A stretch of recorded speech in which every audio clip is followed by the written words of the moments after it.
सास बहू का लिव इन रिलेशन। नेहा खुले विचारों वाली लड़की थी। अरे नेहा, क्या दिन में सोती है? ससुराल में ऐसा नहीं चलेगा, वहां तो काम करना पड़ेगा। काम जितना काम होगा कर लूंगी माँ, पर अगर कोई ये कहे कि सारा आराम छोड़कर सिर्फ काम ही करना है तो ना भी ना, मुझे नहीं करनी शादी। अरे कैसी बात कर रही हो? अच्छा चलो जाकर नहा लो, मैं नाश्ता लगा देती हूँ, फिर तुम्हें कॉलेज भी तो जाना है। नेहा कॉलेज के लिए निकल जाती है। वो सोचने लगती है कि ससुराल में वो कैसे मैनेज करेगी। क्या हुआ नेहा, परेशान लग रही हो? अरे यार, तू तो मुझे जानती है ना, मुझे अपनी लाइफ बिल्कुल परफेक्ट चाहिए, लेकिन लग नहीं रहा लोग मानेंगे। यार, कहीं मेरी शादी ऐसे घर ना हो जाए जहां मेरी जिंदगी ही नरक हो जाए। अरे मैंने ना कल एक इंग्लिश फिल्म देखी थी, उसमें भी कुछ ऐसी ही समस्या थी हीरोइन की। अच्छा, तो फिर क्या किया उसने? उसने तो अपने होने वाले पति से साफ साफ कह दिया कि वो पहले उसके घर कुछ दिन तक बिना शादी के रह कर देखेगी, और अगर ठीक लगा तो ठीक, वरना तेरे मेरे रास्ते अलग। अरे हाँ यार, ये तो बिल्कुल सही आइडिया दे रही है तू मुझे। चल मैं तो चली, थैंक्स यार, तूने मेरी प्रॉब्लम सॉल्व कर दी। ये बोलकर नेहा खुशी खुशी वहां से निकल जाती है, लेकिन पीछे से उसकी सहेली कहती है, अरे नेहा, नहीं नहीं, कुछ नहीं सुनना मुझे। ये बोलकर वो वहां से चली जाती है। हे भगवान, पूरी बात सुने बिना ही चली गई। अरे वो तो विदेशी फिल्म थी, वहां सब चलता है, लेकिन ये तो भारत है, सभ्यता और संस्कारों वाला देश, जहां शादी से पहले लड़की को ससुराल में नहीं रखा जाता। खैर, नेहा मस्त होकर घर आती है। नेहा, कल तुझे लड़के वाले देखने आने वाले हैं, और हाँ, इस बार कोई बहाना नहीं चलेगा। हाँ हाँ, आने दो आने दो, मैं तैयार हूं शादी के लिए। अगले दिन लड़के वाले आते हैं, जहां लड़का कहता है, मुझे अकेले में लड़की से कुछ पूछना है। हाँ हाँ, क्यों नहीं बेटा, जाओ नेहा, घर तो दिखा दो इन्हें। नेहा भी खुश हो जाती है कि उसे मौका मिल गया है लड़के से अपनी शर्त रखने का। देखो, मुझे ना शादी से बहुत डर लगता है, पता नहीं कैसी लड़की आए, तालमेल बना पाए कि नहीं मेरे परिवार से। मैंने कई घरों में रोज का क्लेश होते देखा है। तुमने तो मेरे दिल की बात कर दी। मैं भी यही सोच रही थी कि भाई सास तो अच्छी होनी चाहिए, पति सपोर्ट करे ना करे, रहना तो पूरे दिन सास के साथ है। लेकिन मेरे पास ना इसके लिए एक बहुत अच्छा आइडिया है। अच्छा, कैसा आइडिया? क्यों ना शादी के पहले मैं कुछ दिनों तक तुम्हारे घर आकर रह लूं, तुम लोग मुझे समझ लेना, मैं तुम लोगों को समझ लूंगी। ठीक लगा तो शादी, वरना टाटा बाय बाय। क्यों? लड़के को नेहा की बात में दम लगता है। वो घर के सभी लोगों के सामने नेहा की बात रखता है। अरे पागल हो गई है क्या? ये कैसी शर्त है?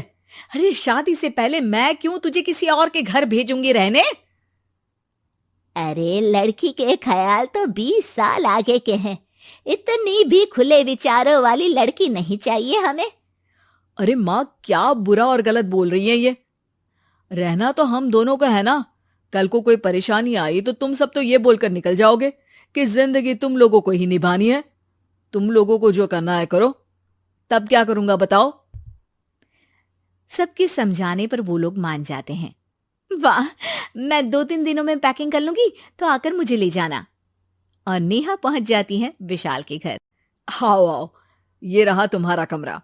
इस घर में तुम एज अ गेस्ट रहो, लेकिन माँ तुम्हें बहू की तरह ही ट्रीट करेंगी, और तुम भी उन्हें सास की तरह ही रखना। बस फिर क्या था, शुरू हो जाता है लिव इन सास बहू का ड्रामा। अरे चाय तो बना दे बहू। जी सासू माँ, अभी लाई। नेहा चाय लेकर आती है कि बस चाय लेकर आई हो, इसके साथ पकोड़े भी ले आती। लेकिन आपने तो बताया ही नहीं कि आपको चाय के साथ पकोड़े भी चाहिए। हाँ हाँ, अब तो पता चल गया ना। रात को खाना खाने के बाद नेहा किचन में खटर पटर कर रही होती है। क्या हो रहा है वहां नेहा? माँ जी, मैं ना रात को अदरक वाली चाय पीकर सोती हूँ, ये मेरी आदत है। अच्छा, तो जरा मेरे लिए भी बना देना। दोनों सास बहू रात को चाय पीती हैं। अगले दिन, नेहा, मैं मंदिर जा रही हूँ, मेरी साड़ी निकाल कर बेड पर रख दे। नेहा सास के लिए साड़ी निकाल कर रख देती है। वो देखती है कि उसके आने के बाद से सास ने घर का कोई भी काम करना छोड़ दिया है। यार मैं क्या करूं? ऐसा ससुराल तो मुझे नहीं चाहिए था जिसमें मैं ही सारा काम करूं।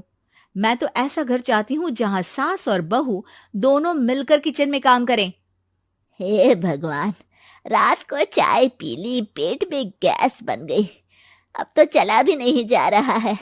मुझे तो ऐसी बहू चाहिए जो हेल्थ के प्रति कॉन्शियस हो, क्योंकि वो ठीक रहेगी तभी तो मैं ठीक रहूंगी।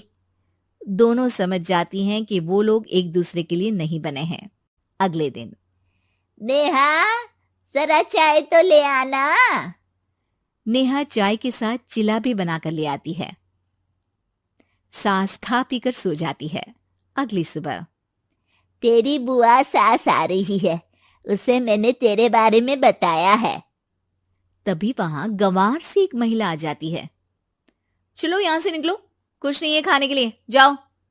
ए नेहा, तमीज से बात करो, ये मेरी ननद यानी आशीष की बुआ है। हाय रे दैया, इतनी आकड़ वाली लड़की! अरे यही है ना जो शादी से पहले ही आकर बस गई है यहाँ पर। बस नहीं गई हूं, बसना है या नहीं ये डिसाइड करने आई थी, लेकिन इन लोगों के रिश्तेदार इतने गंवार हैं तो मैं तो ना कर रही इस घर में शादी। और भाभी, और क्या कमी थी हमारे आशीष में जो आपने ऐसी लड़की की शर्तों को मान लिया? अरे वो तो आशीष के कहने पर मैं झुक गई, वरना ऐसी लड़की को तो मैं घर में घुसने भी ना दूं। ए हेलो, ऐसी लड़की कैसी लड़की? हाँ, बिना समझे बुझे शादी कर लूं? अब तो समझ गई ना कि हम लोग गांव के हैं। भाभी को खाट पर सोना और रिश्तेदारों का गांव से आना जाना तो लगा ही रहना है इस घर में। हाँ हाँ, मैं तो किसी मॉडर्न घर में शादी करूंगी। ये बोलकर नेहा वहां से चली जाती है। अपने घर में आकर नेहा कहती है, ना मां ना, लिव इन में रहकर देख लिया, ये गांव के लोगों का कोई भरोसा नहीं है। खैर, नेहा की शादी एक मॉडर्न घर में हो जाती है जहां सास कहती हैं, हे नेहा, मैं टेनिस खेलने जा रही हूं, आओ तो जूस बनाकर रखना, और हाँ, वॉलनट्स और ओट्स भी बना लेना। जी माँ। माँ मॉम बोलो डार्लिंग, माँ इज ओल्ड फैशन। बेचारी नेहा सर पर हाथ रख लेती है। हे भगवान, ये सास तो सास ही होती है, गांव की हो या शहर की।